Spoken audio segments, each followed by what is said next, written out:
Hello, and welcome to episode 143 of Pop Culturally Deprived, where each week we watch a movie I've never seen before, which is most of them, and talk about the good, the bad, and the time-space continuum. This week we're going to be talking about See You Yesterday on your This Isn't Star Trek podcast.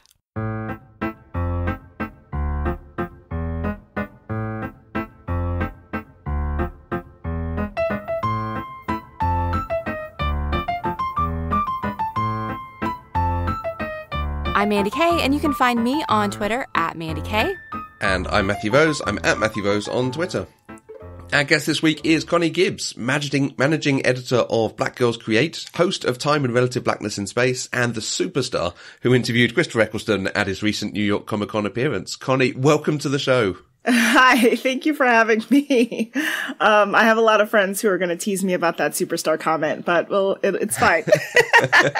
Well, I mean, I feel like I'm in the presence of greatness just by default. You talked to Christopher Eccleston and now I'm talking to you. So this is fantastic. By the degrees of Kevin Bacon, everyone I know is now 1 degree away from the doctor. Exactly. And possibly 2 degrees away from whichever is your favorite doctor. Oh, yeah. That would be... just by the process, Yeah. Well, I'm a David Tennant girl, so just throwing that out there. Yeah. And it's awesome because he properly came on and talked about Doctor Who, which he does not often do. Yeah, it was really interesting before it happened. So obviously, it's just a big deal that he's going to conventions to begin with. The New York Comic Con was his 5th convention. So, everyone, it was my first time doing an interview this big and on the main stage at Comic-Con for an hour. And I was like, oh, okay, this is cool. I can do this, right? It was a mixture of yeah, I can do this. And oh my gosh, I'm about to do this. But it didn't necessarily help that everyone was just like, oh my goodness, is he talking about Doctor Who now? And I'm like, well, I hope so, because that's what my questions are about. But I knew that he has a book out where he talks about the show and other parts of his life and other shows that he's done and stuff like that. So, and he'd been at a convention recently and someone posted the video on YouTube. So I watched that to prep. So I knew that the kinds of things that it seemed like was cool with talking about.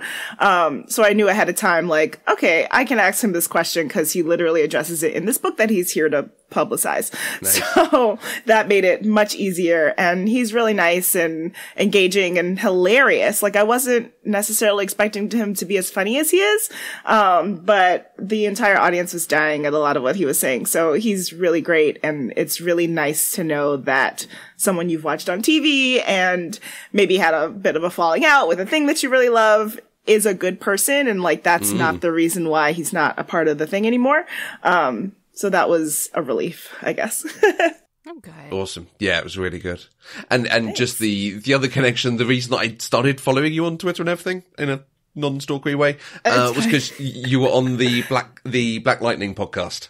Oh, yes. And we are big DC fans over here. We have an Arrowverse show as well. So it was oh, people are talking about that show. Let's go listen. Yeah. I haven't watched it in a while. Or any of the DC TV shows. There's recently. A lot of them. Yeah, there's so many of them. And then they just announced the Superman one. And I was like, do I have to jump back into this? I don't know. We'll see. So we'll see if they pull me back in eventually. So this week we're going to be talking about See You Yesterday. This is one of the more recent films that we've done. I'm really interested to hear why you picked See You Yesterday as your film to watch.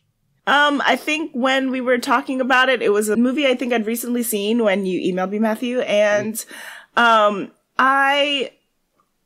it's a movie that I think I wish I had as a younger kid because I have always loved time travel and cool sci-fi movies. And it is a movie that stars someone who looks like me as an African American and as a New Yorker. The movie is set literally in New York, with Black kids. And I was just like, oh, hey, my life. And so I loved that representation for myself. And I think it was just a movie that I'd seen and want to make other people watch it. That is absolutely fair. Yeah. Okay. So I tweaked the the IMDb synopsis, because that one basically is the same as like the original short that Stefan Bristol did, which is slightly different than what the final version of this movie actually ended up being. So this movie, CJ and Sebastian are teenage prodigies who invent time machines. And then when CJ's brother is wrongfully killed by a police officer, they travel back in time to save him. All of the synopses I found online said that they built the time machines to go save him. And that's not the order that it happened in this version. And so I wonder, like, I want to find the short and see. I think it was available for a while. I don't know what happened, like where it might be playing now, but I want to say like HBO had it for a while. Like, I think HBO still has it. I just had it was HBO. readily available. Yeah. So, Seeing You Yesterday is the most recent movie we've done on this show. It is a 2019 American sci-fi movie released by Netflix. It was directed by Stefan Bristol, written by Bristol and Frederica Bailey, and produced by Spike Lee. Bristol was a student of Spike Lee's in the NYU's graduate film program, and Lee was originally not a fan of Bristol's work, calling it unoriginal. But Bristol took the criticism to heart and decided he wanted to see sci-fi films starring Black people and about Black people. So he originally wrote a full-length feature, but Lee encouraged him to make a short he was truly happy with before attempting a full-length feature film. After recruiting co-writer Frederica Bailey in 2016, See You Yesterday became a 15-minute short that he used as his MFA film thesis that went on to win HBO's short film competition at the American Black Film Festival. Spike Lee was so impressed that he offered to produce the full-length feature, which he did. It's great. Love it. Yeah. Now, this is a Netflix film, so we normally do a conversation about like, hey, how did everyone watch the film? Where was it available in the US? Did anyone not watch it on Netflix? No. Okay. I mean, it's a Netflix movie, so. Right. Yeah. I was just like, I had it illegally downloaded and just chose to watch it that way for some reason. I got some, screen cam rip that I watched on YouTube. Right. It was really shaky quality, but, I enjoyed it anyway. Someone walked out halfway through. I think what that means, Mandy, is we can actually put a link to the film in the show notes. Oh, yeah. Yeah, we can do that thing. Since it's only we don't in one often get to place. do. Yeah. Exactly. Okay, so we're talking time travel here, and we have covered quite a few time travel stories before, but not anything quite this personal, I think. Mandy, is there anything that this reminded you of in what else we've watched? It reminded me, so not in tone, but kind of thematically, it reminded me of Looper. I keep meaning to watch that, and I haven't because it is not streaming anywhere. So I'd have to purchase it, and Yeah, I think that's what I had I'll get to it. I do want to get to it because I recently watched. I got to see Knives Out, Rian Johnson's movie, at TIFF, and then I was like, "Oh, do I stan him now? I think I have to watch his other movie." Yeah, Looper is a good one. It's worth watching for sure. It's one of the ones that's most highly rated by us on this podcast. So I'm trying to think what other time travel like shenanigans where you try to do something and it messes up and you have to keep trying over and over again. And my mind is drawing a blank. I feel like we saw this in a Doctor Who episode with someone trying to change one event, like Rose and her father or something, maybe? Probably. There were like time wraiths that were coming after them because she met her father and she wasn't supposed to, because it's like in her own timeline, which is like a time travel thing. I forget what I was. My pals at on my Doctor Who podcast, Time and Relative Blackness in Space, we all went to a Harry Potter convention recently, and one of my co-hosts, Bayana, was on a panel about time travel. Obviously Harry Potter has lots and lots of time travel examples, and Cursed Child is, I guess, about time travel and the ways that it messes up. So I think this is where I'm getting this memory of discussing the idea that time travel can go one of two ways. It's either like you can not really go further back than your own timeline. So I was recently watching, what is the title of this movie? I want to say it's like In Time or something with, it's very short and time is in the title. And it's about, like, it's like a romantic movie. Oh, About Time. About Time. Yeah. Yes. Great. I'm not the only one. Okay. And he had his kid and then he couldn't go back he could time travel and like relive a days or two or whatever's events. And it was like, him and his dad, played by Bill Nighy, where it's like the men in our family can time travel but we can only go, he learned that he can only go back a certain amount because he has a kid and then he goes back before the kid is born and then the kid is like changed because that kid can only exist in the specific circumstances under which she was created, and conceived. And so he had to like undo it in order to keep the kid that he originally had, which is also some DC mess. Cause, I believe that's what happened with Diggle, Diggle's kid on, Arrow. Because Barry Allen is always messing up the timeline. But time travel is like either you can only really go as far back as like you exist, or you can't meet yourself at all. You have to go back further in order to not run into yourself because of all those shenanigans. All the different copies of it. Yeah, the DC stuff, and particularly the Flash, there's a lot of stuff like this. Yeah. The trying to make changes and nothing ever quite coming off. It reminded me of like made-for-TV movie that I watched, when I was 12 or something, called Running Against Time, which I will admit I had to go and look up because I only had memories of bits of the film. And it's about this guy who knows a professor who invents time travel, and he goes back to try and stop his brother dying in Vietnam. So he tries to stop the Kennedy assassination, and then that doesn't work, and they think he's the killer. Then he ends up arrested. His girlfriend has to go back and save him, and they end up going to see Lyndon Johnson, telling him what happens at Vietnam, and then they send more troops. And it's this whole, like, you can't actually change the past. What happens, happens. This kind of thing. One of the reasons I bring it up is, the girlfriend in it is Gillian from Star Trek 4. So another time travel thing. Huh. And you were just saying about time. Is that another Rachel McAdams time travel movie, but she's not allowed to time travel? Yeah. Because I watched that and The Time Traveler's Wife for the first time in sequence. Yeah. And I was just oh, hey. Yep. It's like, oh, hey, this sounds oddly familiar. Is this just her thing? Like, was she typecast as a time traveler's girlfriend for a while? Maybe, yeah. Yeah, and then Doctor Strange, she does the same thing over again. Mm-hmm. Yeah. You know what other movie this is kind of similar to? The Butterfly Effect. Yes, that's a good shout. Yeah. Although less dark. Yeah, it's absolutely, I mean, dark in different ways. Yeah. Right. But yeah, less like a horror. The same, trying to like do the same thing over and over again to make it different, I guess, is the common theme there. Mm-hmm. Okay, Mandi, see you yesterday. Did you enjoy it? I did. I'm really glad you made me watch this. I think this is an important movie for people to watch. I think for a lot of the reasons that you were talking about, just this is a film that has representation that's not always available in modern pop culture, which I think is wonderful. And it explores some really, really timely and hard truths of living in America, particularly as a person of color. But it does it in such a way that it's real. Like, it's not just dark. There's lightheartedness, and there's there's happiness, and there's fun, and there's time travel shenanigans.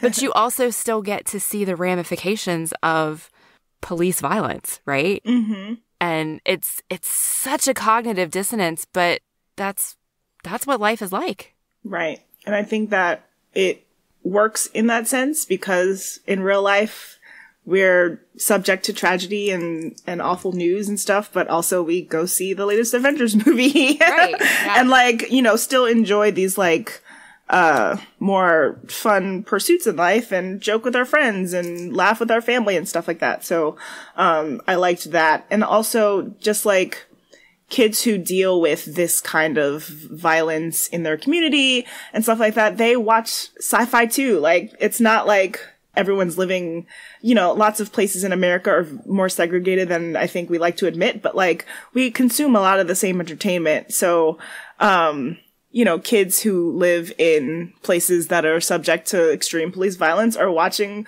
movies about time travel and are really smart and want to build things and then might have the idea to build their own time machine, Yeah. So I like the idea of that truth, that people know exists, but we don't get to see it very much, in media. So I really enjoyed that. And also I'm like I said earlier, I'm a New Yorker, and I was just like, Bronx science! I didn't go there, but, that's a place. It also explores places in New York as much as New York is like, maybe overused in film and TV a lot. There are lots of places in the city that are never explored or gone to, like even sometimes when they film in different neighborhoods, they're not that neighborhood in the movie. So I really enjoyed like the idea of like these kids from Brooklyn going all the way up to the Bronx, which is at minimum an hour and a half train ride. Because I went to a specialized high school, and so mine wasn't quite that long, but I went from the Bronx to the Upper East Side, Manhattan, so it was like a 50-hour train ride. And so that's another reality of my life, and I was just like, hey! And then obviously we get to school and we see who we see, but I enjoyed that additional elements of realism for me personally, because I was just like, this is very New York. Like the accents were pretty good. Like I'm sure some of them are native New Yorkers and so could get it right, but it was just very real in that sense to me. Yeah. Yeah, you could tell that the filmmakers really kind of loved New York, the way that they portrayed the city, and particularly Flatbush. It was pretty great. Yeah, it's cool that we were there but not doing the usual things of all the normal sights and stuff. And also, I think, like you say, portraying it as like it's a community and people are playing dominoes and having fun. And yeah, and they like know each other and recognize each other around the block and things like that. And it's like the normal bodega and like everyone going to the same one and all that stuff. You have your regular spots and stuff. So I like the way it does as well, that it's got the tragedy in it, but it kind of builds up the horror of it, because we're dealing with a lot of it from her viewpoint. We are absolutely following CJ, and it starts off sort of hearing about things on TV or on the radio and attending the funeral, and then as it goes on, she gets closer and closer to what actually happened, and it's almost a metaphor for sort of dealing with grief and understanding and the sort of therapeutic circling around something before you look at it face on. Right. But it feels a little bit torturous for her that she, has to see her friend shot, and then she finally sees what happens to her brother, and it's hard. Yeah. Yeah, definitely like circles closer around her, as you were saying. I hadn't quite thought about that yet, but it definitely, she gets closer and closer to it and succeeds less and less. Yeah. And that's interesting in the sort of big thing about this movie is that it kind of ends on a cliffhanger. And so I was thinking before we talk about the cliffhanger idea of it, in the fact that it like spirals her closer and closer to it, it kind of breaks traditional like film, like storytelling, I guess. Like I'm sure it like hits all the actual beats of like how any story is told, but obviously there are formulas and tropes and things that a time travel story would go through, or a story about trying to save someone would go through, and it doesn't quite do that. Like the moment when she like actually sees her brother finally get shot, it's this climactic moment. But like leading up to it, it's like, all right, this is the last one. You're like, it's like, it's act 3. It's 25 minutes left of the movie. So you kind of assume that like, this has got to be the one that will succeed. And that doesn't happen at that moment. And so I know that in terms of the cliffhanger, I think it kind of broke a few people away from liking it because of the way that it ended. But even before that, it kind of plays with your expectations of how a story might progress and escalate. And I thought that was really interesting too. Yeah, I spent the whole movie kind of wondering how it was going to end, because I felt like the story that he was telling and what he was showing us, I felt like it couldn't have a happy ending. But I also didn't feel like it could just end in failure. And so I think what he did was actually brilliant, right? Like for a moment I was angry. I was like, I've invested myself in these characters. I've invested myself in this story, and this is what I get at the end. And then I realized, fuck it, I am gonna choose to believe that she succeeds on this last one. She is determined. Right. You can see it on her face. She is gonna try everything that she can. She's learning every time. It's going to be fine. And in my headcanon, that's exactly what happened. Yes. So obviously the movie ends on a cliffhanger, and I saw a lot of people be like, what? That's it? And I had that same feeling at the end, like, wait, it's over? And it's funny because it's about an hour and a half. Like, it's, the length of an used to be average movie. Right. And so I had that moment of like, it's over. What happens, and that like feeling of upset and anger, but I feel like it does give you the ability to choose your own ending, which I think is really smart. Because as you were saying, Mandi, you don't know how it's going to end, and you feel like it can't end happily, but you know that you want it to end happily and that it should.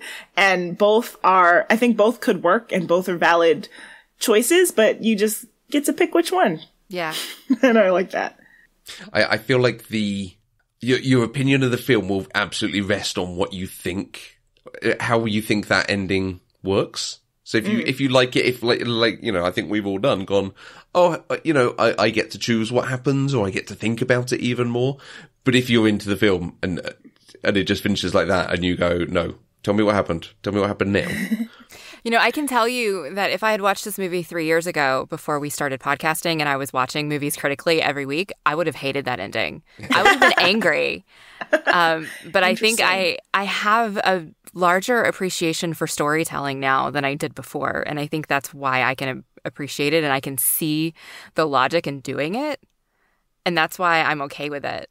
But yeah, no, the me from 3 years ago would have been angry. Yeah, I saw few people who were very upset. And I was just like, no, I get it. It works in two ways, in that you get to choose your own ending, but also I think it is kind of a metaphor in terms of like, this is a thing that never ends, in terms of like talking about police brutality and stuff like that, and like the sort of tragedy that you experience in community and things like that. It's a thing that at this point doesn't feel like it has an end to it. So I think the fact that she goes back, if she happens to fail, she'll do it again. And if she happens to fail, she'll do it again, because it keeps happening again and again. So I think if you could either think that she fails, but that still is not the end of the story. Does she give up? Does she keep going? And if she keeps going, the story literally continues forever. And if she succeeds, then yay, we all won, and that's it. So you get to choose which one you want, which direction you want it to go in. It's an odd balance of hopelessness and optimism. Right. Which is not something that you really think about coinciding, but that's exactly what's being shown to us on the screen. Yeah, and hard to pull off, I think. I think it does it well here, but other people have probably tried that, and no one understood it when they were watching whatever it was. Right. Like I'm sure someone else has tried that balance, but it is a very tricky balance. Yeah, I think he pulled the storytelling off wonderfully, and that balance of, that dichotomy between tragedy and joy and family and friends and life and death even. And that more than makes up for some of his other failures in the movie. So can we talk about the time travel mechanics in this movie? Because what even are they? Listen, when I was rewatching it in preparation for this, I was just like, they're just pressing some buttons on their watch phones that are full length phones, full length tablets or whatever. It's in 2019. There's the balance of the time, there's no sense to the time travel at all. Partially because it's just like a plot device and right. Not like someone actually trying to get into the idea of time travel, whether from like a fictional fun perspective or like a super real science perspective. But I did not mind because I was just like, oh, this is just like any cheesy 1980s, you know, like the idea of like the terrible, when they're going through the wormhole, like the terrible the effects that were happening there. I was just like, it's fine because it's cheesy on purpose. Like I was giving him the grace of like, it's cheesy on purpose. But yes, there's no actual sense to the time travel. And I didn't understand there was no understanding anything that they were saying about how time travel worked that like made sense even in a fictional. Right. It's weird because it's like they tried to explain the science. Like he made a point of talking about how time travel works. It just didn't make sense. Like clearly there was no science consultant on this set. No. So, and I mean, they're just carrying around a backpack that has a solution of protons in it. Like, I don't think that's how that works. But, you know.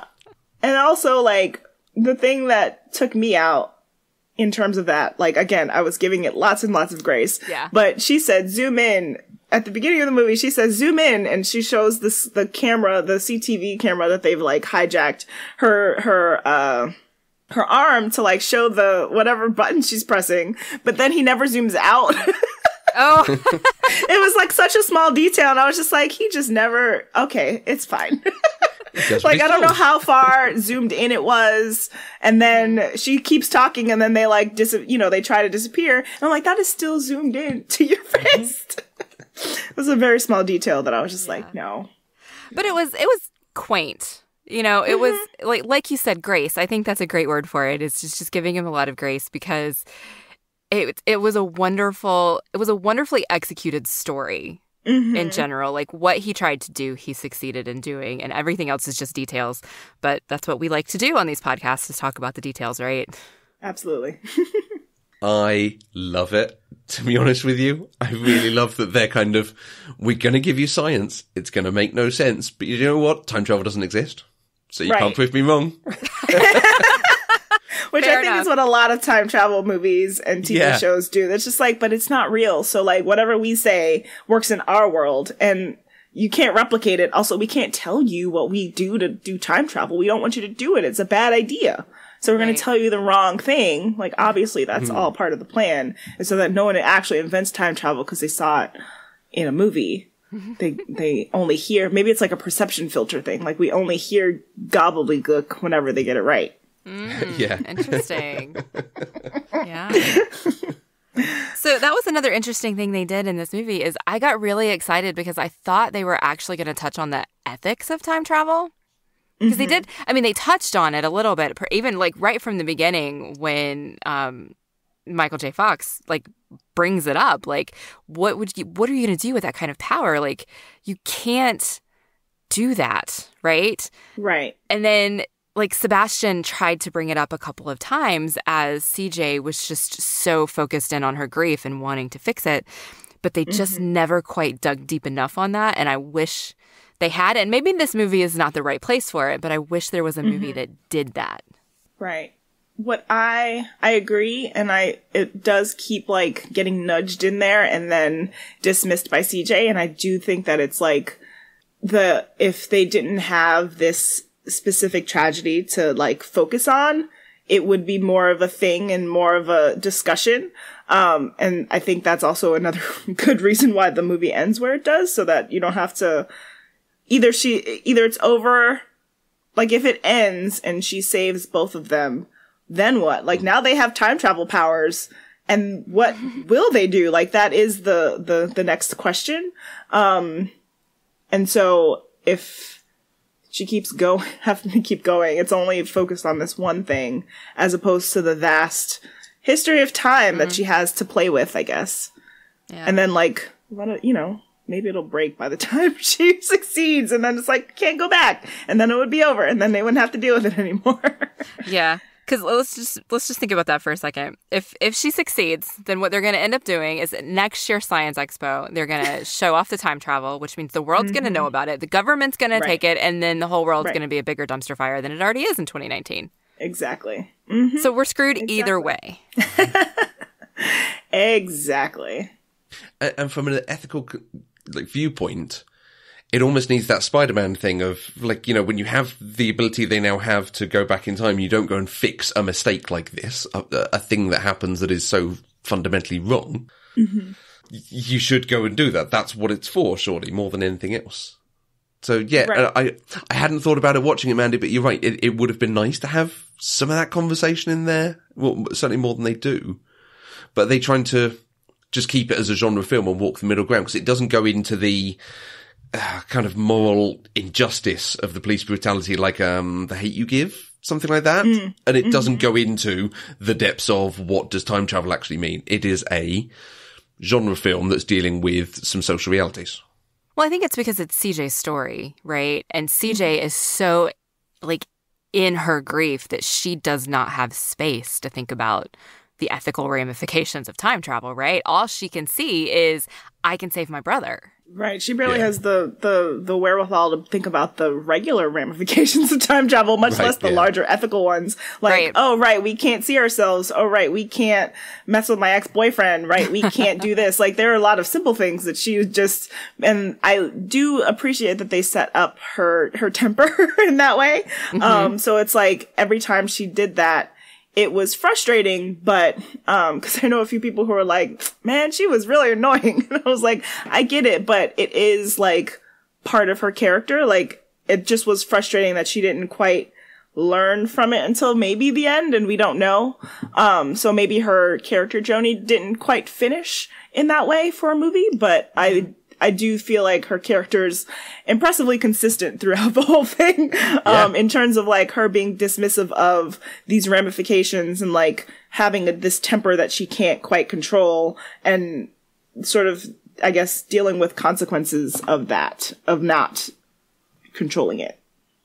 It feels absolutely right for, someone of her age to not be like, yes, I know I am. I'm just trying to do the best I can, because they juniors at this point, about 17? I think so, because it implied that they would be back the next school year. Yeah, they were sophomores or juniors. Yeah, I really like that. The ending. Do either of you have any thoughts on what she was actually going to do at the end? Like her actual plan? Yeah. No. I think it was, because I don't know. I literally just watched it, but I don't remember because she might have made changes to her tech that would have helped, Okay, yeah. So I think that part is also unclear. So you can decide like, well, she would only have 10 minutes, but if you say that, well, she might have given herself an hour and then she has more time to like wrangle them both and convince them both to be at the opposite place that they would have been in.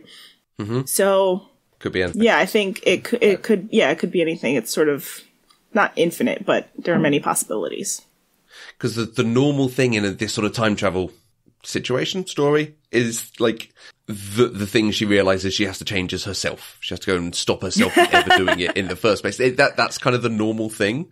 So I expected what it was going to be was her going and stopping her ex-boyfriend going into the bodega, or stopping herself throwing or going back in time to throw the slushie, so that he doesn't break his arm, so the guy doesn't leave the dominoes, so that they don't end up walking down the street. That's like that kind of cause and effect.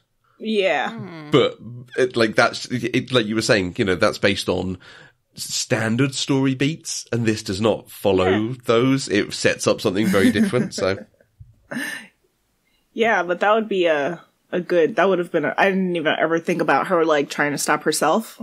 Partially because the idea that you shouldn't interact with yourself, but I think at this point she has nothing really to lose. Yeah. Everything's broken anyway.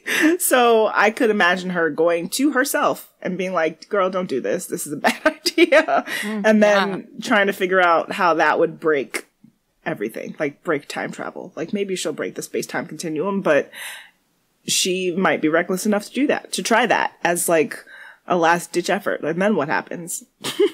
And I love just thinking on her and her ex-boyfriend then.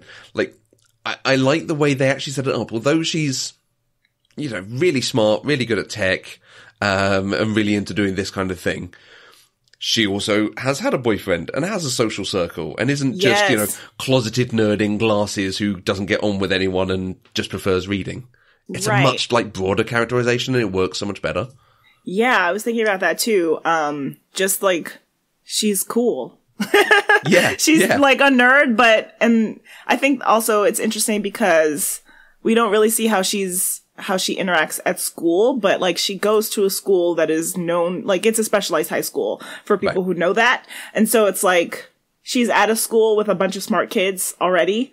And then, but there is a thing, as someone who was a smart nerd, who went to that kind of school and then went back to, her family who, they teased me a bit. So, nothing like life shattering or overly annoying, just like in the way that you tease anyone about anything. You just find the thing that's easiest.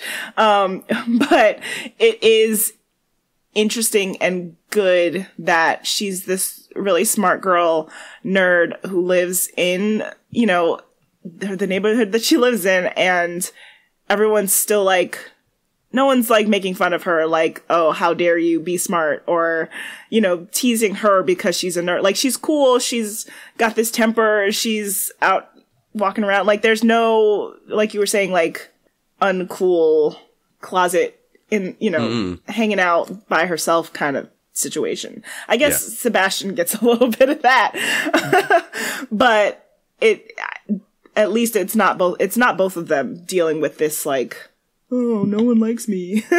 I don't hang out. I'm not, like she'd probably go to a party. Like she's that kind of character. And they've made that really clear even without overly showing it, Yeah, they didn't make her a stereotype. Which is, I think, so easy to do in movies like this. Yeah, especially with like a character, like black girls don't get to be nerds very much in media. And so I like that she's like any other black girl nerd that I know, with like a variety of interests and like using the latest slang. Like we're not all like out of date. I am, but we're not all out of date, a few years behind on whatever's cool in the slang and being hip or whatever. Which is, the Urkel stereotype or whatever. And even I think, what was her name? I don't remember, but on Family Matters, there was a girl who was like the Urkel but girl, character on that show. Right. Yeah. And she was like just like him and socially awkward and like couldn't talk to anybody properly. Like it didn't make any, like, it was just like, why are you so stunted, I guess? And that's not the reality. But that often is the stereotype. So it was really great that she was just like this cool girl who was also creating a time machine and wanted to go to MIT. I was like, girl, don't go to MIT. They don't, you're going to have to deal with a lot there that you ain't going to want to deal with. And her temper she would maybe not last very long at MIT. She'd get kicked out. But I'd like to see her try. Yeah, and of course, nerd culture rules the world now. So, like, it makes sense that these are people who are into modern trends and being cool and hanging out. Oh, and I loved that their side hustle was to upgrade other people in the neighborhood's tech. I loved that a whole lot. Because obviously it's a great way to show like how they got the tech that they got, besides just like stealing it from the lab. But also, if you're smart enough and you want to make some side money, you'd absolutely upgrade your aunt's computer to be a 2015 if you knew how to do it. So I love that too. I would absolutely watch the TV series of like them trying different tech on their friends and just doing random tech stuff around the school. It's just like, oh, what you need? I got you. And it's like opening your jacket like a watch salesman on the street. It's like, you need the plug? Which plug do you need? It's $5 though. Yeah. All right. I have a question. Okay. That's going to take us back into the deep kind of sadness. Oh, man. Before we jump into the favorite stuff. So after she goes back that last time and fails, Sebastian had died and Calvin has kind of figured out what happens and he helps her prep to go back to teach himself, to convince him to stop it. Once she goes back, that timeline doesn't exist anymore where he's there. Yet the movie still takes the time to go back to the shot of Calvin standing in the alley by himself after she's left, and then he fades away because she failed.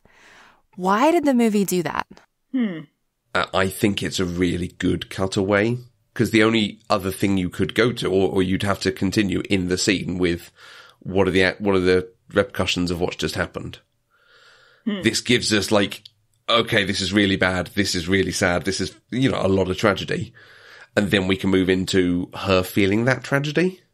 But at some point you've got to break the gaze of what's going on. So I think that's why I think it's almost a kind of narrative sense. Okay. It just, I mean, it was a beautiful shot and it hit me right in the feels. Absolutely. But it felt slightly out of place because the whole movie is almost entirely from CJ's perspective. Right. And then they cut away from her to this timeline where she's not there. Yeah, I do think it still does work in the sense that, like, she was just there and she'd seen Sebastian fade away. And so she knows that that's what happened. Okay. Like, she's either imagining it or, like, obviously we're seeing the real version of it and not, like, a memory or her phasing through space-time to, like, see it happen. But Right. I think it's something, because she knows that that's where she left him, she knows that he's not there now. Yeah. And so just like another reminder for her, because he knew and because he was right there. Yeah. And that's the hallway that the alleyway that they're always in. Yeah, maybe something like that. Okay. Yeah, it's a gut punch, but it sets up that ending really well. Yeah. And would you have bought it if that had been the ending? If there had been no other tries, and it's just you need to live with what happens? You can't change the past. Would it have been too much of a downer? Obviously, I say downer, Probably. but it's quite a downer. Yeah. I think so. I think we had to see her try one more time. And not, like, necessarily see it, but I could see the movie ending there. But then it is like, well, there's no hope. Yeah. Right. Yeah. As opposed to, you know, being able to decide, or at least, I think ending it there with her trying again makes sense because she wouldn't, like, it would be out of character for her to give up. As we were saying earlier, like, her character's pretty well established. And so I think if that was the last one and she'd given up, like, I think the only time she could give up is if it's been like 19 tries and it either is one or the other. And then there's the idea of like, well, then what? Like, what does it spread? Like, is there more people who suffer these consequences because of the amount of times that she's gone back? Things like that. So I think we did have to see her do one more in order for it to not be a completely downer ending. And then we definitely couldn't see her be like, well, that's it. Lost my brother. Fail again. Yeah. Yeah. Let's shut it down. Well, and I think part of what the movie is trying to reinforce is this idea that you can't stop trying to change injustice. You know, and it's trying to do that without being very explicit about it. Yeah. Which I think is great. But it's a great message to include and to kind of help it be internalized, I think, because it's one of those things that you just kind of feel in your soul as you're watching her do it. Right. And if she had given up, God, that's just depressing to think about. Right. Like, I mean, not even just from her personal story, but just from life in general. Right. It's a universal story of like, hey, we all have to keep trying. And because even by the end, like, Sebastian's like, we can't do this anymore. I don't want to see you get hurt. But the minute she like closes down locks him out of the garage, she's like, no, I need to help her. I need to get her out. I need to do something. Like, there's still this energy of like, I need to do something that continues even in him giving up on this particular thing. He wants to find perhaps another way to do it. But then she goes off and locks him out. So he's just like, wait, no. But there's still this like energy that keeps going. Yeah, and their partnership's wonderful all the way through. God, it's so nice to see a movie that has teenage boy and girl who are actually just friends with no romantic undertones. Yep. It's wonderful. It was really great. And great that it is still her story, as much as he's there an important part of it. It's not, you wouldn't say it's an ensemble or it's about both of them. This is her story. He's a supporting player in it. Yeah. Yep. That's also a great reason why I really like this, is that you know, she's this black girl lead of this movie, and it is her story, and it's a tragic one, and there are nuances to that being a continued thing, but yeah, it's still something that we didn't get to see much before, because as someone who has a podcast about Doctor Who, and I once did a article on Black Girls Create about like all the black time travelers that I could find and count, and there's still not that many. It's like still like either under 10 or like max 12, and that's of any gender. So it's just like, well, just one more for the list finally. Have you gone back and added CJ to the list? I don't think I have. I keep meaning to. I forgot. It's a good reminder. Mm-hmm. Yeah, there's a lot of good stuff about this film. Yeah. So let's start talking about our favorite moments, since clearly we all really enjoyed this movie. It was a good film. But what really stuck out, Connie, what's your favorite thing about this movie? 2 things. 2.5. Her name is Claudette Josephine Walker, which means that her name is CJ Walker, after Madam CJ Walker. I love that. A thing that I do mostly is I enjoy making characters in things that I'm writing, that none of which have been completed. I like making those characters named after like black women in history, like just because it's a nice way to find new names and stuff like that. Mm-hmm. But you know, they either call her just CJ or it's like Claudette, or they finally get to her last name, but they never use her name, like her nickname CJ Walker, in the movie. But I just really enjoy that that's her name. Like, it's my favorite thing. And like Claudette Colvin and stuff like that. So it's layers to it. And then I enjoy that she's reading, at the beginning of the movie, she's reading A Brief History of Time by Stephen Hawking. Mm-hmm. And Mr. McFly is reading Kindred by Octavia Butler. Yeah. And I just really loved that like triple time travel reference there that was happening in that moment. And just like, you know, the science part of it, and then like the black history part of it in terms of like an actual time traveling black character that exists. And kind of deals with tragedy and like has to keep going back over and over again. Like it immediately sets up the theme of the movie and like what it's going to be really well. So I really enjoyed both of those things. Yeah, the fact he's reading that, like it's cool whoever they cast as the teacher. Like, right. Okay. No, and then nice they scroll, well done them. And then he puts it down. Yeah.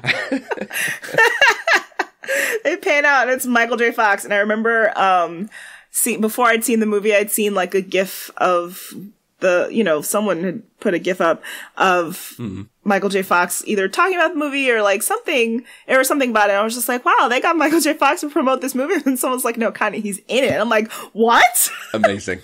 Like, it's so cool that they were able to get him. Like, he's been in stuff recently, but I at the time couldn't remember if he had like cut back on acting or not. And he was just like, I'm in it. I'll be in it. I was just like, it's random in that, like, it's not random, obviously, because he famously played a time traveler, but it's just random and just like, wow, where did they get Michael J. Fox from? Yeah, that was actually one of my favorite things, was seeing him, because it's subtle.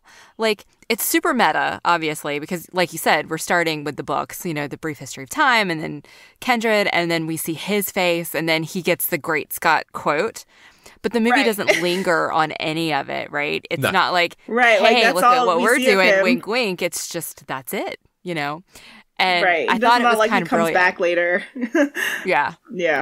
I also really liked, so it's probably one of the saddest moments in the film, but when CJ comes back after Sebastian died and she had to come back by herself, and she's just like on the ground in the alley crying, and the camera starts spinning. And yes. Oh, it's gut-wrenching. It's hard to watch, but it puts you in that like grief spin with her. Mm-hmm. And it's like her one world of has the literally most turned upside down. Mm-hmm. Yeah. It's one of the most effective ways I've ever seen film show that level of grief, and I thought it was brilliant. Yeah, and it reminded me, because there's a shot kind of similar to that early on, which I really enjoyed when they did it in that classroom sequence where the camera is fixed on the second hand of the clock. and sort of spinning as though the second hand is stationary and the clock is moving. Mm-hmm. So it starts out off with a shot very like that, which was awesome. Mm-hmm. Yeah. What else did you like, Matthew? And I think the other one that I really enjoyed, and like Sebastian's grandparents are a lot of fun. They're in it so shortly, but and part of that is it's important because when he dies on one of their jumps, it's not just him who's affected. You know, it's his nan who actually ends up ill as well. So like there are big ramifications of this. But the bit where the grandfather is berating him, being like, clean up, go outside, go and get a job, whatever. And he then clicks his teeth at him and he turns and he just has a, do you want to get a hole in your teeth? And there's such a kind of 2 or 3 levels to that threat that's like, no, I'll go and get a job. It's fine. Right. Yeah, I really liked that because you can tell just like the authenticity from which the story was told, but just like the use of sucking of teeth is I rarely see it in works with black characters that were written by white people. Like just thinking about it right now, I'm just like, I don't know that I've seen it very much, but it is very much a thing. And just to see it and their banter was really great because it's very like familial and it's just like, whatever, grandma. Like all the parental relationships were also very rooted in authenticity. And I especially liked Sebastian, cause I also lived with my grandmother. And so I was just like, I see you. We relate. Nice. Just in that small thing of just like, yeah, here are your grandparents just like making you do stuff, making you go to a smart school cause they're scared you're gonna get beat up, which was my reason for ending up at a specialized high school. My grandma's like, nope, I'm not gonna have my baby out here smart and pretty. It's like, okay, grandma, whatever. Oh, I also really like the grandma had a line, if I hear one more explosion out here, I'm gonna pull the line. I'm like, oh my god, that means there's been more than one. Right? Right. Like, this is not the only one that they've had. And that makes sense. Yeah. That makes sense. Yeah. Yeah. It was great. All right. Well, is there anything else that we need to discuss about See You Yesterday? I think we've dug through it quite a lot. Yeah. And I would say thank you for bringing this on. This has been really good. Are there, Thank you for having Connie, me here. Yeah, are there other films that you love that from your history that you would recommend we seek out and go and watch? I was looking through y'all's list of movies, and I think you covered a lot of them. Not that I can think of, at the moment. I feel like I have a similar thing to Mandi where it's just like, I've not seen a lot of popular movies that a lot of people have seen.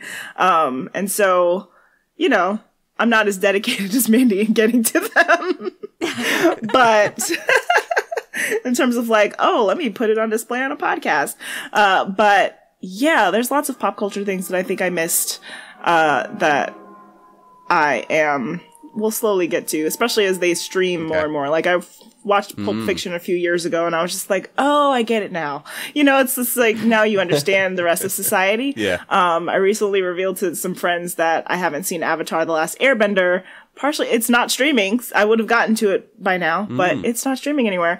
So hopefully that happens soon so that I can catch up on that. But nothing that I can think of at the moment. Great. I'm glad I'm not alone. If we're talking fave movies, though, I'm just looking at my DVD shelf, which has movies that I've seen over and over again, and both national treasures are treasures in my heart, and I would love them to make a third one. The Mummy's up there. Lord of the Rings is happening soon.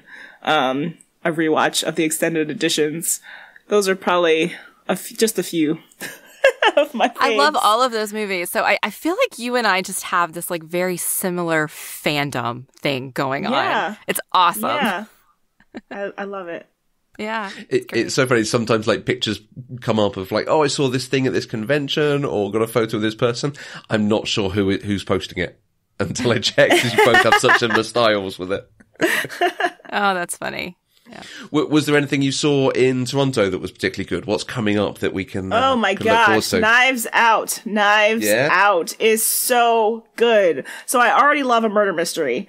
Okay. You know, I liked Agatha Christie, and like one of my favorite, well, these weren't murder mysteries, but as a kid, one of my favorite book series was Sammy Keys. She was a amateur junior high. You know, she solved mysteries at her school and like among her friends and in her neighborhood. She lived with her grandmother, which is one reason why I love the series so much. But Knives Out is so good. Rian Johnson, just, you know, wow.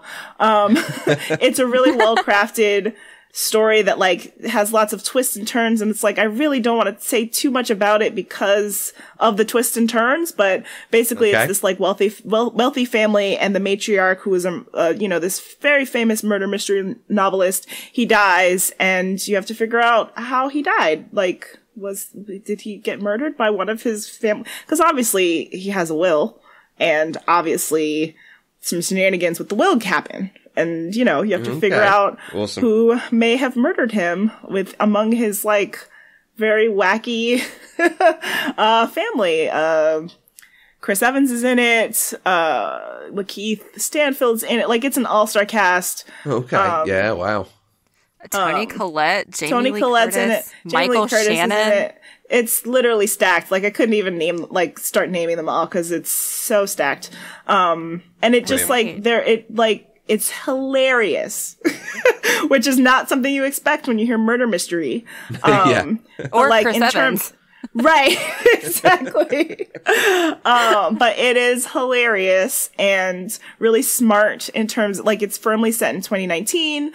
So it is definitely something that, will, you know, I'm sure all the people who already hate Rian Johnson for The Last Jedi will just continue to dislike him, but for all the reasons why we know that they dislike him for The Last Jedi, like, just, you know, they're very specific demographics. But yeah, this is probably my favorite thing that I saw. Awesome. Something to look forward to. Yeah, Beautiful Day in the Neighborhood's coming out soon. That's really good. The Mr. Rogers movie with Matthew Rhys.